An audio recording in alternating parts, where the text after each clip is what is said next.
Hello everyone and welcome to the Hub Church. This is our online service. It's number 49 and I cannot believe that it's been so long, and we have a few more months left, so you will be able to see how it all unfolds here online. You're very welcome to be here. My name is Lydia and I'm one of the leadership team here at the Hub.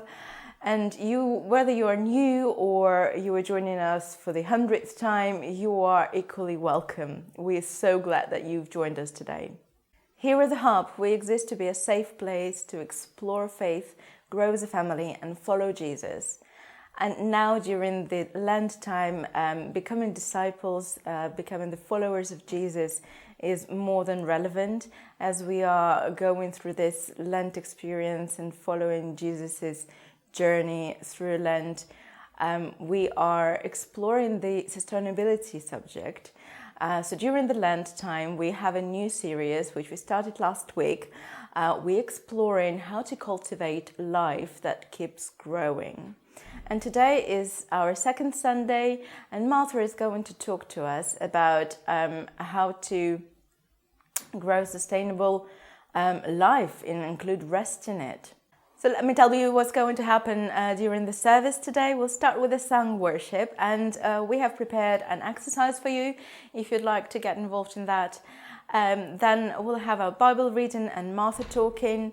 There is going to be another bit of worship after the talk. Then we'll have our usual notices and we'll finish with the Lord's Prayer together. We have prepared some discussion questions for you, which you will be able to discuss with somebody you have in your house and maybe on a Zoom call, whichever you do nowadays. For our worship today, we have sung worship from our brilliant worship team, and they have also prepared an interesting exercise for you.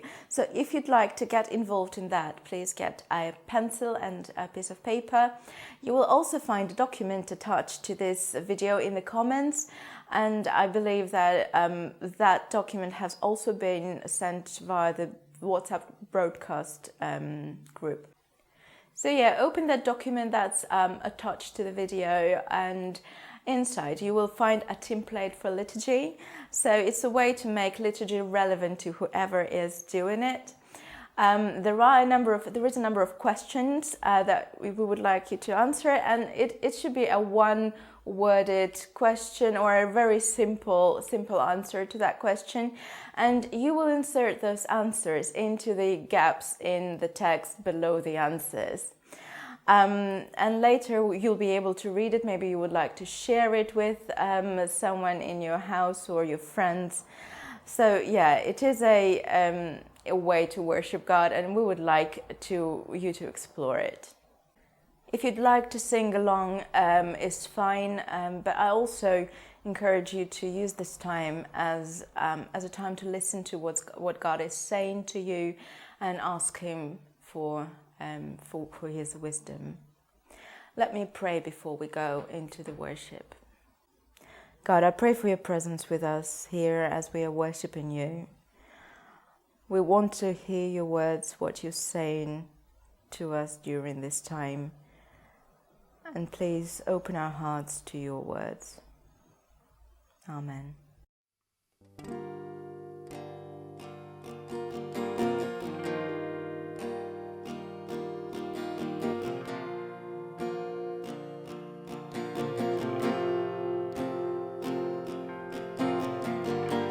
Spirit, lead me where my trust is without borders. Let me walk upon the waters wherever you would call me. Take me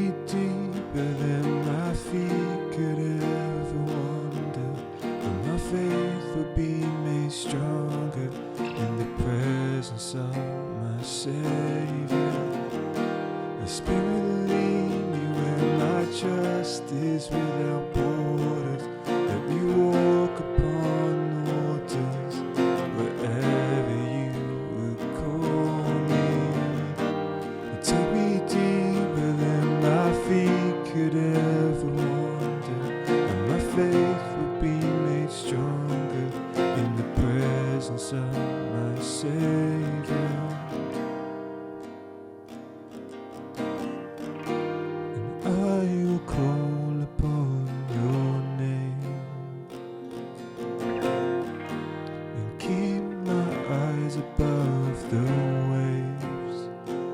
When oceans rise, my soul will rest in your embrace.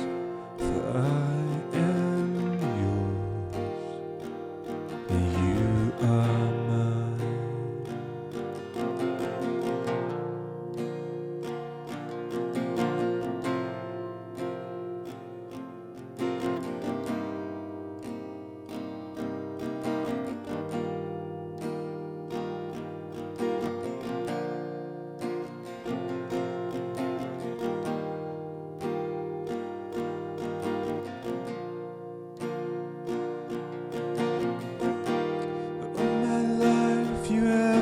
Faithful,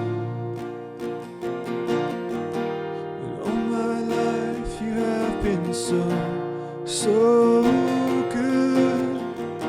With every breath that I am able, I will sing of the goodness of God. I love you, Lord. For your mercy never fails me. All my days I've been held in your hand.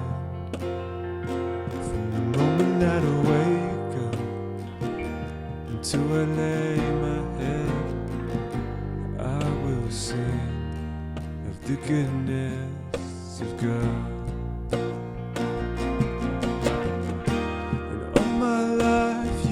Been faithful, and all my life you have been so, so good. With every breath that I am able, I will sing of the goodness of God. I love your voice. Through the fire in darkest nights, you are close like no other. I've known you as a father, I've known you as a friend, and I have lived in the goodness of God. All my life you have been faithful.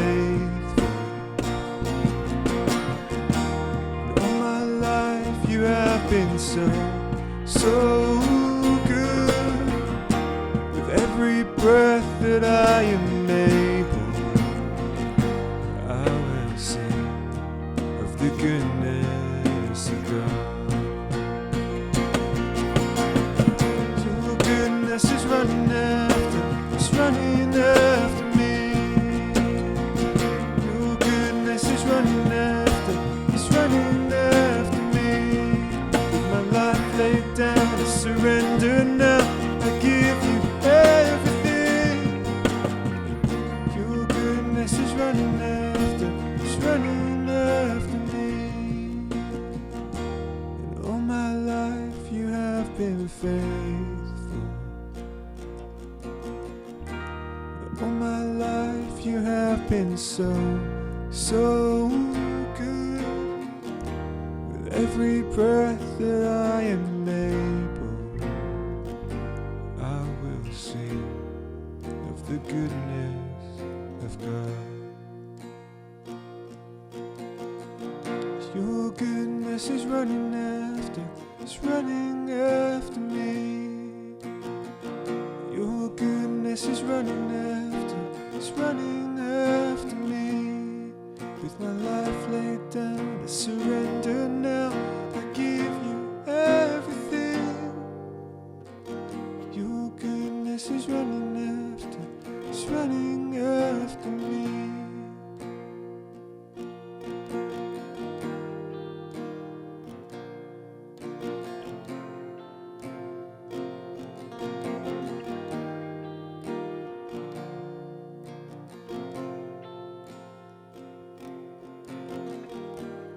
I will call upon your name and keep my eyes above the waves. When oceans rise, my soul will rest in your embrace. For I am yours, and you are mine.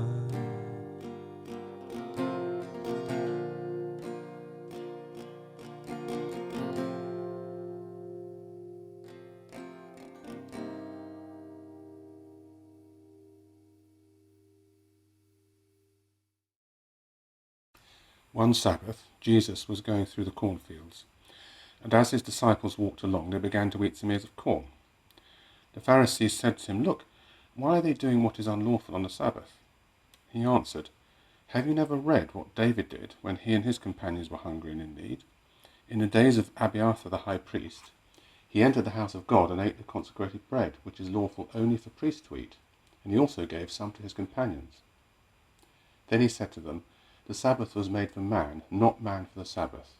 So the Son of Man is Lord even of the Sabbath."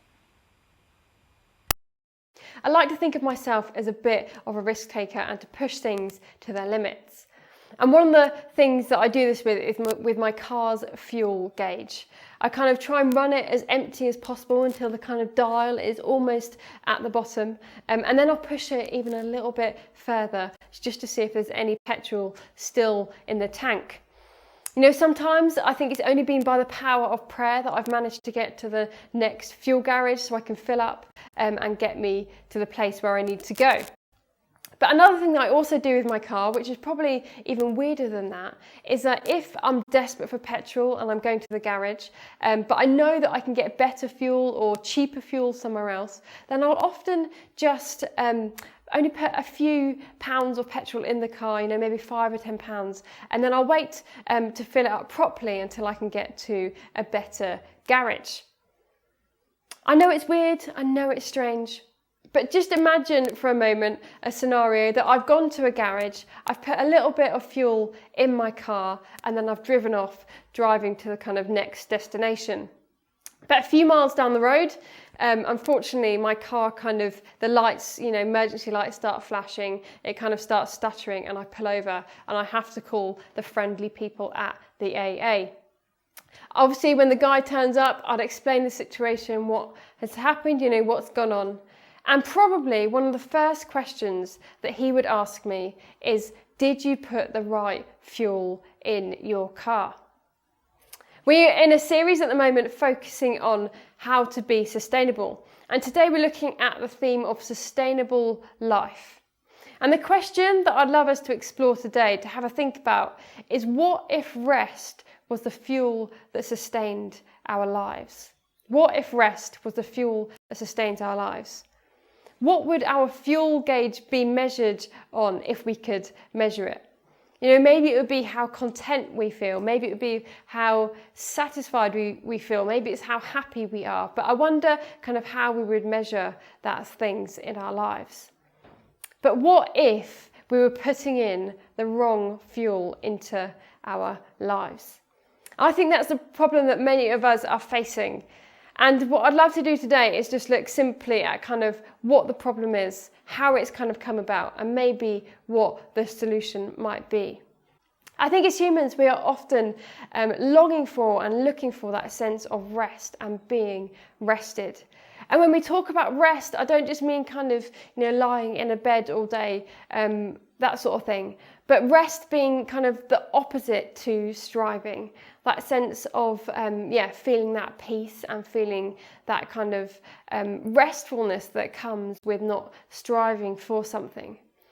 And I believe that this is an innate kind of part of each of us as humans. It's part of how we were made, it's part of who we are.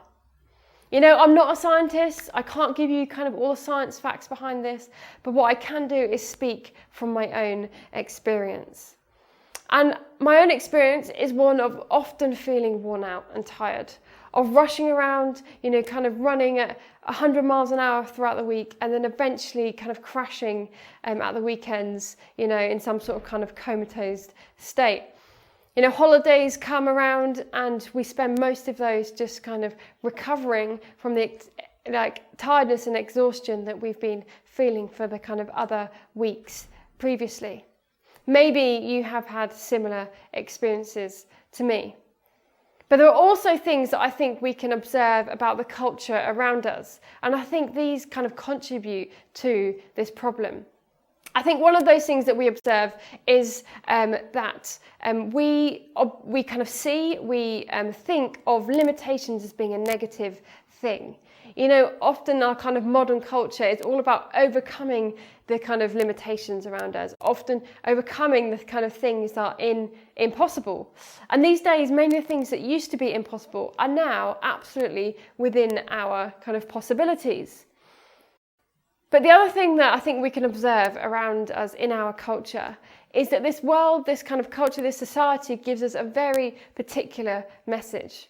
And this message is about more. It's about doing more, it's about achieving more, it's about earning more, it's about having more, it's about consuming more, it's about more. And we are told that to be satisfied or to be content, we need to buy into this message. We need to kind of go on that path of doing more. And if you don't, essentially what the message that we have is that you are not enough. But the result of this, the result of all of these kind of things that we face is this sense of restlessness. And there is a collision between our desire to find rest, which is, as we said, part of who we are, and also the world's message that you have to do more, or what you need can be found in an experience or in an object. And what happens as a result of this kind of collision is this spiritual death. That we are never satisfied and we are always looking for something else. That's kind of the result of all of it is going on around us. But why do we feel this way? Kind of, if we have to reflect theologically, why do we kind of feel the way that we do? I think at the heart of the problem is that we were made for more. We were made for a life with God, and nothing will ever truly satisfy us until we find our kind of satisfaction in Him. But this isn't a new thing. This isn't just a modern thing. This isn't just part of our own culture. This is something that's been going on for centuries.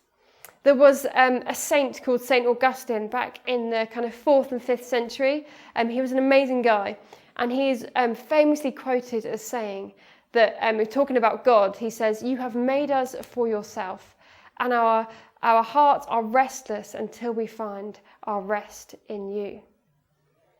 And so there is this innate sense within each of us, a desire for contentment that we want to fill.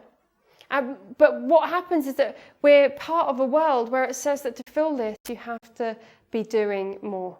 You have to be searching for more continually. But we know this doesn't work. We know that the problem isn't solved. We know that we're still left with this sense of being unsatisfied, unhappy, discontent, however you want to measure that kind of life's gauge. And so if this is the problem, then what is the solution? Well, the question is, what if there was a different way of fueling our lives that wasn't about searching for more and finding it out there? Rather than simply just crawling through our lives, with little fuel in the tank and topping up every so often with stuff that doesn't last. What if rest was the fuel that sustained our lives? Right at the beginning of the Bible, in the book of Genesis, which is the first book in our kind of Old Testament, we come across this idea of rest. God has kind of been going through the kind of creation story. He's been creating things. He's created the world, animals, people, all that sort of stuff. And after he's finished all of that, it says that he rested, that he stopped for a whole day, however you kind of imagine that, and he rested. But just stop to think for a moment about that fact, that very simple fact that God, the creator of the universe, who is powerful beyond belief, he rested.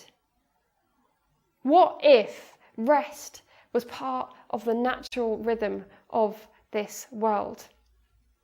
Kind of jumping through the Bible a little bit. Later on in the book of Exodus, there's a part where God gives Moses, who's the leader of his people at that time, the 10 Commandments, these kind of 10 ways of living life that will make sure we are kind of fulfilled and alive.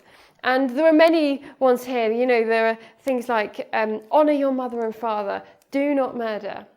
And then he gives us this command about rest.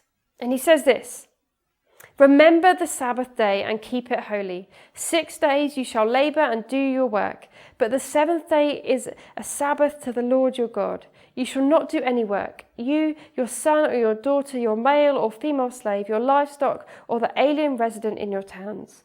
For in the 6 days the Lord made heaven and earth, the sea and all that is in them, but rested the seventh day. Therefore the Lord blessed the Sabbath day and consecrated it.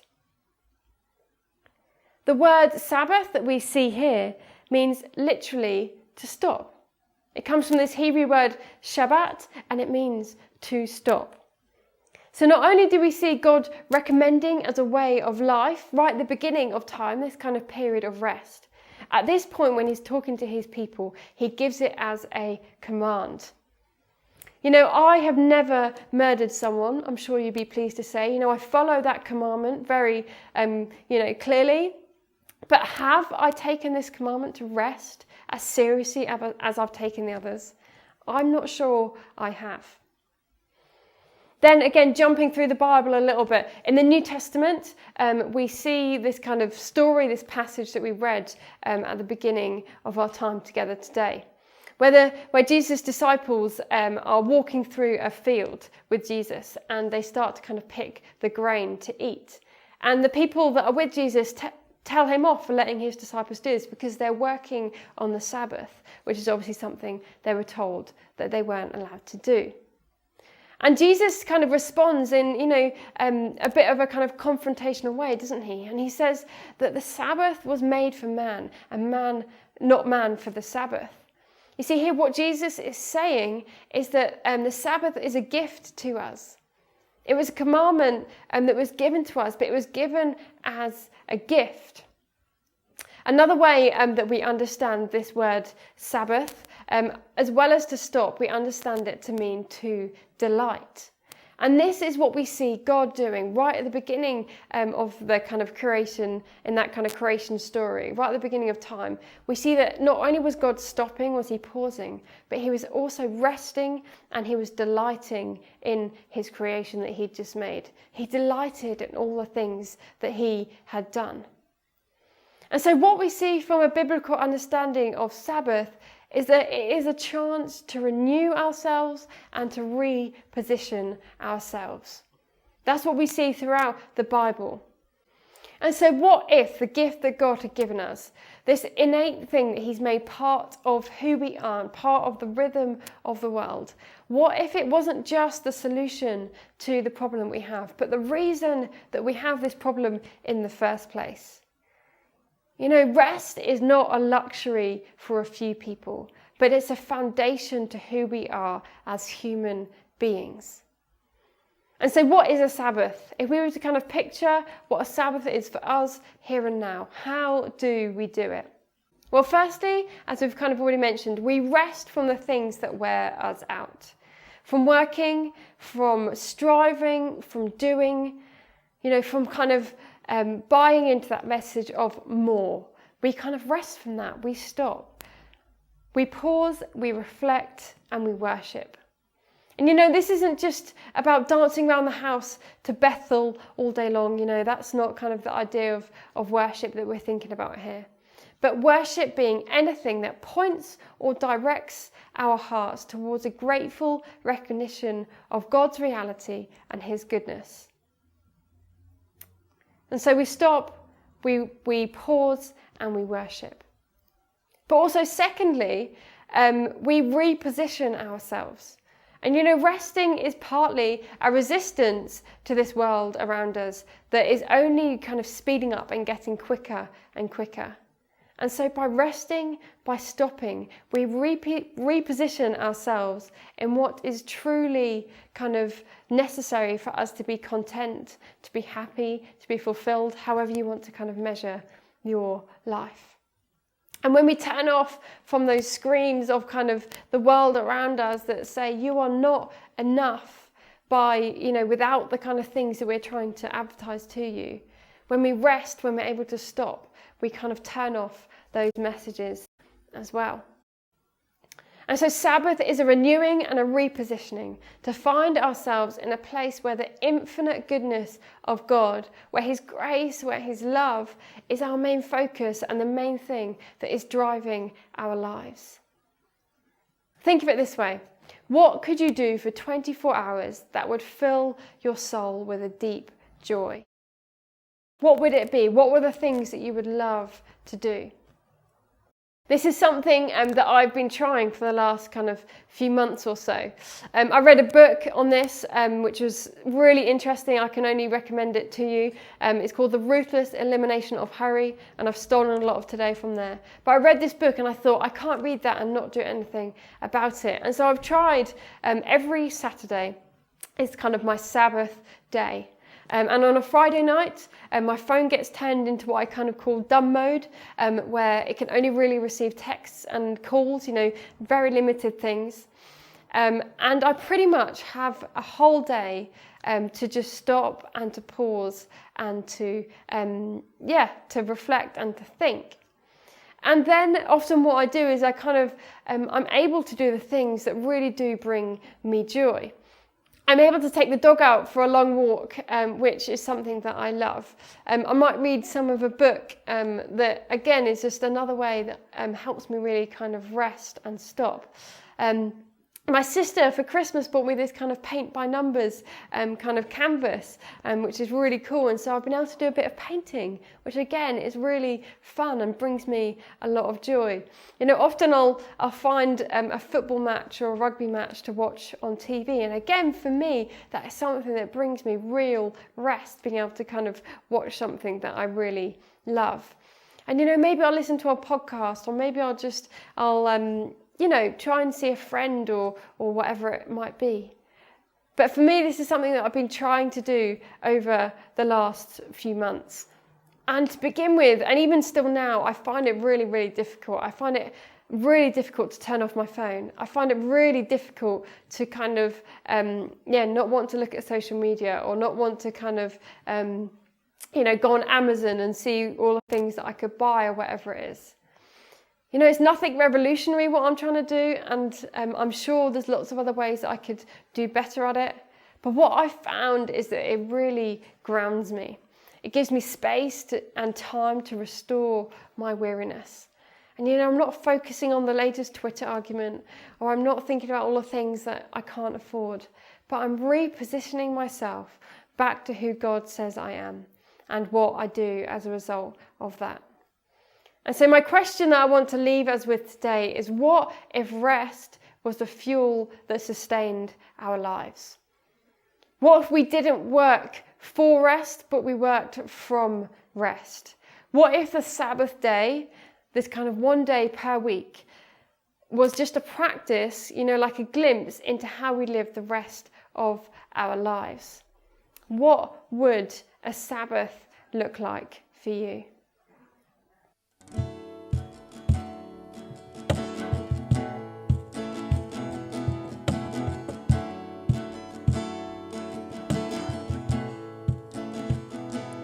Thousand times I've failed, still your mercy remains.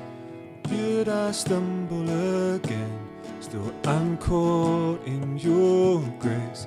Everlasting, your light will shine when all else fades.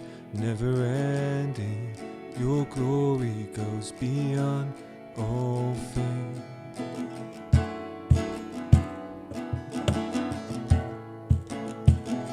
Your will above all else, yet my purpose remains. The art of losing myself in bringing you praise.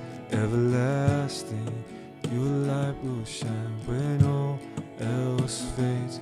Never ending, your glory goes beyond all fame. My heart, my soul, I give you control. Consume me from the inside out, Lord. Let justice and praise become my embrace, to love you from the inside out. Lasting, your light will shine when all else fades. Never ending, your glory goes beyond all pain. And the cry of my heart is to bring you praise from the inside out of my soul. Cries out.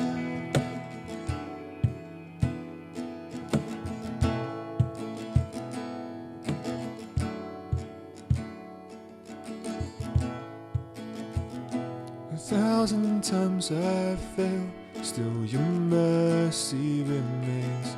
Should I stumble again, yet I'm caught in your grace. Everlasting, your light will shine when all else fades. Never ending, your glory goes beyond all fame.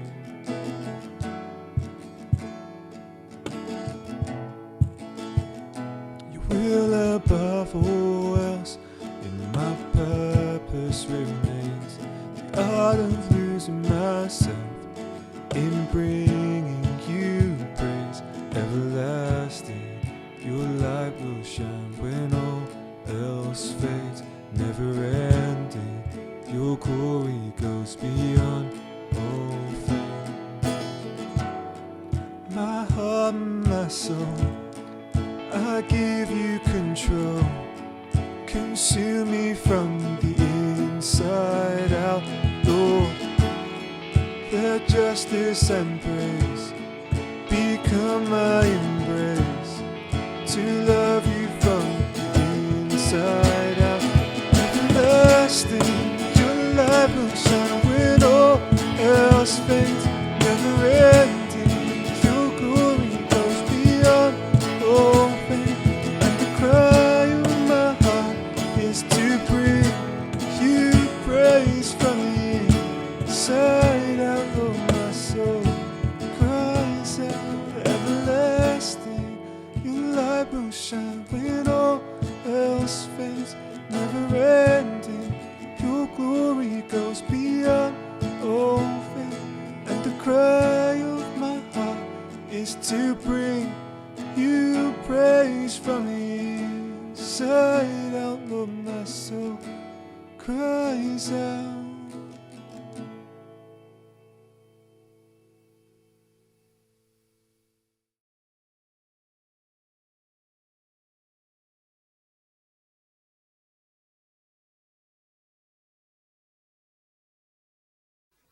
And now it's time for our important notices. First of all, I would like to remind you about the hub support that we have available for you. And we would really love to support you during this difficult time of pandemic. Please do not hesitate to reach out, give us a message if you are struggling, whether it's the human contact that you are missing or the financial struggles that you're having. Please do not hold those struggles to yourself and share them with us, and we'll be more than happy to help. So there is a beautiful thing called the Hub Buddies that we can connect you with if you would like to get some frequent human interactions, the people who will check on you and go for a walk really. Or maybe if you would like some food provision, we have more than enough in our hub pantry. So yes, do not be silent if you are struggling. Please give us a message. Another thing that I would like to tell you about is our Lent devotionals. As we are going through this sustainable series through the Lent time, we're also sharing with you every week a number of exercises, a number of questions that you can ponder, or just activities that you can take part in, and to explore the subject that we're talking about each week in a deeper fashion. So please share with us if you have some great reflections, or just take part in that activities. We'll be sharing them on Facebook, on Twitter, and wherever we are really. And now before we finish our service, let's say Lord's Prayer together. Our Father in heaven, hallowed be your name. Your kingdom come, your will be done on earth as in heaven. Give us today our daily bread, and forgive us our sins, as we forgive those who sin against us. Lead us not into temptation, but deliver us from evil. For the kingdom, the power, and the glory are yours, now and forever. Amen. See you next week.